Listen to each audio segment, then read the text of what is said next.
हाय बच्चों, good morning. सभी को यूके क्लासेस में स्वागत है। आज हम कक्षा 10 की गणित पढ़ेंगे, चैप्टर नंबर 14 जिसमें हम कल इसमें सवाल भी बताए थे, फर्स्ट सवाल बताए थे हम। आज हम क्वेश्चन नंबर सेकंड करेंगे। जो बच्चे नए आए होंगे इस चैनल पर वो सब्सक्राइब कर लेंगे और लाइक कर देंगे इस वीडियो को। चलिए तो हम आते हैं क्वेश्चन नंबर सेकंड पर। क्या कहता है क्वेश्चन नंबर सेकंड, हम देख लेते हैं कि कह रहा है कि किसी फैक्ट्री के 50 श्रमिकों की दैनिक मजदूरी के निम्नलिखित बंटन पर विचार कीजिए। एक उपयुक्त विधि का प्रयोग करते हुए इस फैक्ट्री के श्रमिकों की माध्य दैनिक मजदूरी ज्ञात कीजिए। हमने कल जो पहला सवाल बताए थे उसमें हम क्या किए थे, एक सवाल को हम 3 विधि से हल किए थे, ठीक ना। इसमें कह रहे हैं ना कि उपयुक्त विधि का प्रयोग करते हुए माध्य ज्ञात करना है। तो हम कल बताए थे कि माध्य 3 प्रकार की होती है, ठीक ना। निकालने के लिए कौन कौन है, प्रत्यक्ष विधि होता है, एक होता है कल्पित माध्य विधि है, दूसरा तीसरा का होता है पग विचलन विधि, ठीक है ना। यानी माध्य निकालने के लिए 3 विधियाँ कल हम बताए थे। उसमें हम पहला सवाल को हल करके हम तीनों विधियों से बताए थे आप लोग को, ठीक है ना। तो जो विधि आप लोग को इजी लगे उसी में बिजी रहिएगा, ठीक है ना। तो यहाँ चलिए हम यहाँ हल करते हैं क्वेश्चन नंबर सेकेंड को, ठीक है ना। चलिए क्वेश्चन नंबर सेकेंड है, इसको हम प्रत्यक्ष विधि से हम हल कर रहे हैं, ठीक है ना। जो विधि आप लोग को आसान लगे उसी विधि से हल करना। जो बच्चे फर्स्ट वीडियो नहीं देखे हैं वो जाकर के उसमें देख लेंगे, उस पहला सवाल बताएं अच्छे से, उसको समझ लेना, ठीक है ना। तीनों विधि उसमें बता दिए हैं। इसमें जो CI है यानी जो वर्ग अंतराल हमने बुक से देखकर लिख लिया हूँ। ये दैनिक मजदूरी रुपये में दिया है, ये वर्ग अंतराल है, ठीक है ना। ये मजदूरों की संख्या हमारे क्या होती है, ये बारंबारता होती है, जिसको हम फ्रीक्वेंसी बोलते हैं, ठीक। तो हमने क्या किया है, बुक से देख करके हमने इसको लिख लिया हूँ। CI का मान है, ये F का मान, यानी इस संख्या को जोड़कर हम यहाँ पे लिख देंगे n बराबर 50। सबको जोड़ा गया है, इसका मान आया है 50, ठीक ना। अब x का मान किस तरह निकालते हैं, पहले वीडियो में हम बताए हैं, जो पहला सवाल था उसमें कि हम क्या करते हैं, इसको और इसको क्या करते हैं, जोड़ करके इसको माधा कर देते हैं। जैसे समझ लो 100 और 102 कितना होगा, 100 102 कितना होगा, 200 कितना हो जाएगा, 20 हो जाएगा, ये होगा ना 220। अब इसका 220 का माधा करो, 2 से भाग दे दो, इसमें आधा हो जाएगा, काट दो, 2 इससे काट दो इसको, 2 एकम 2, 2 एकम 2, ठीक ना। कितना है इसका 110, यानी 220 का आधा कितना हुआ 110। इस तरह यहाँ पर निकाला गया। इसको जोड़ करके दोनों को इसको आधा कर देंगे तो हमारे क्या हो जाएगा, x का मान यहाँ पे जो मध्यमान ये निकलता रहेगा, ठीक है ना। तो इसी तरह यहाँ पर हम सबका इसका मान निकाल दिए हैं, ठीक। उसके बाद क्या करते हैं, f इंटू एक्स लिखते हैं, यानी f में हम x के गुणा करा के यहाँ लिखते हैं, यानी 12 में 110 से क्या किया गया है, गुणा कराया गया। फिर 130 में 14 से गुणा कराया गया है, तो इतना आया, ठीक ना। सबको गुणा करा कर हम यहाँ पर लिख दिए हैं। उसके बाद हम क्या करते हैं, सिग्मा FX यानी सबको इसका करते हैं योग कर देते हैं, जोड़ कर लिख देंगे 7260 है, यानी सबको हम जोड़े हैं तो कितना है 7260 आया है। उसके बाद मध्यमान निकालेंगे, मध्य निकालेंगे। माध्य कौन सा विधि हम हल करें, इसको प्रत्यक्ष विधि से हल करें, क्योंकि ये जो आप लोग को विधि अच्छा लगे, आसान लगे, उसी विधि से आप लोग हल करना, ठीक है ना। क्योंकि बुक में तो लिखा नहीं है आप इस विधि से हल कीजिए, इसमें कह रहा है उपयुक्त विधि, जो आपको उपयुक्त ले, जो आपको विधि अच्छा लगे उसी विधि से हल कीजिए, ठीक है ना।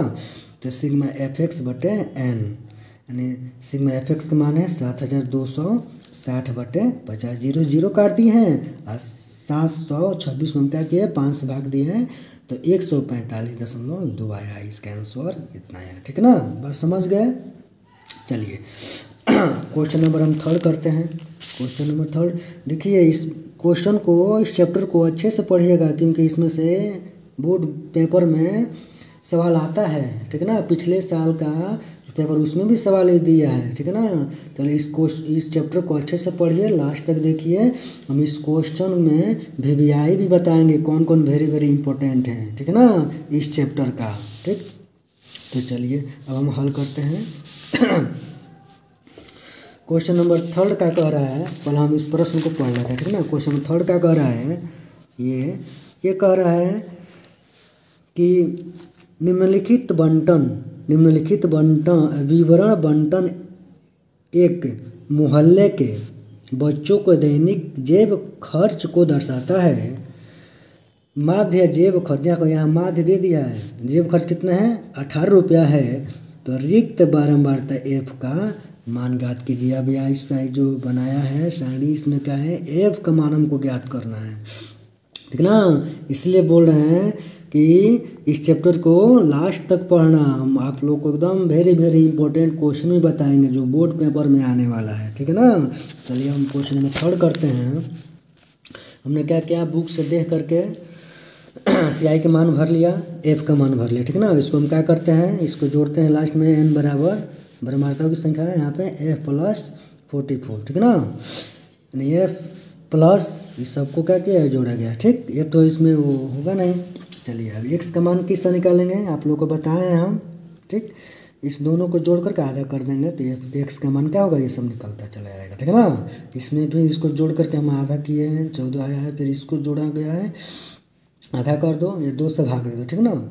चलिए उसके बाद हम क्या करते हैं f × x, यानी f में हम x के गुणा करा के यहाँ लिख सकते हैं, जैसे 12 7 84 हुआ, इसी तरह सबको गुणा करा के यहाँ लिखा गया, ठीक है ना। अब लास्ट में क्या करते हैं, इसको सबको यो करते हैं सिग्मा fx, ठीक है ना। तो क्या होगा, ये सबको जोड़ा गया है, ठीक है ना।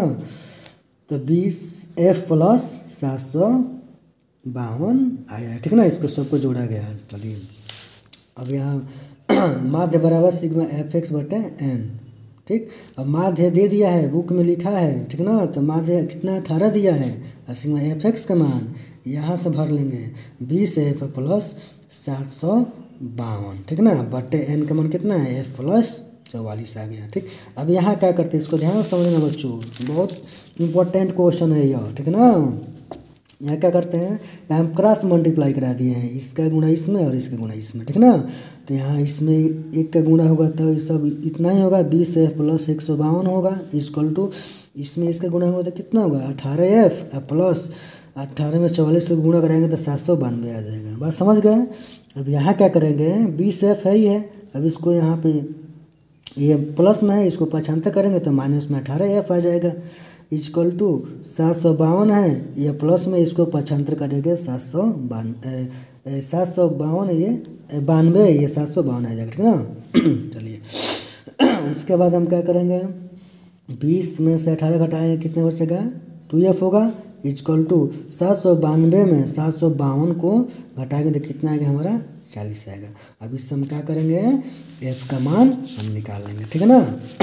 तो f इक्वल टू 40/2, यानी इस 40 में 2 से भाग दे देंगे तो हमारा f का मान कितना आ जाएगा 20 आ जाएगा। यही बुक में पूछ रहा था कि बारंबारता ज्ञात कीजिए। बात है समझ में। चलिए आज हम 2 और 3 क्वेश्चन पढ़ें, वीडियो लंबा हो जाएगा इसलिए हम वीडियो को लंबा बढ़ाना नहीं चाहते हैं, ठीक है ना। इतना ही पर अब इस वीडियो को हम रोक दे रहे हैं, फिर हम कल 2 क्वेश्चन और लेकर आएंगे और पढ़ेंगे, ठीक है ना। जो बच्चे नए आए होंगे इस चैनल को सब्सक्राइब कर लेंगे और लाइक कर देंगे, ठीक। ताकि